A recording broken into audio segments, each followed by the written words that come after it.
ভগবান বিষ্ণু এই নামটি শুনলে আমাদের চোখের সামনে ভেসে ওঠে চতুর্ভুজ বৈশিষ্ট্য সেই দিব্য পুরুষের ছবি। হিন্দু ধর্মে সবচেয়ে প্রধান আরাধ্যদের মধ্যে ভগবান বিষ্ণু একজন, ত্রিদেব বা ত্রিমূর্তির এক অন্যতম সদস্য।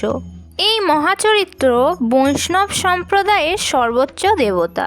হিন্দু পুরাণ অনুযায়ী ভগবান বিষ্ণু হলেন এই সৃষ্টির পালনকর্তা। তার জন্ম বৃত্তান্ত সম্পর্কে অসংখ্য পৌরাণিক তথ্য রয়েছে, কিন্তু তবু এই বিষয় নিয়ে মানুষের মধ্যে রয়েছে একাধিক প্রশ্ন, যার উত্তর পাওয়া বেশ কঠিন।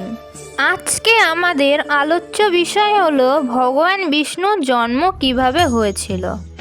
এই বিষয়টি জানতে ভিডিওটি সম্পূর্ণ দেখতে থাকুন।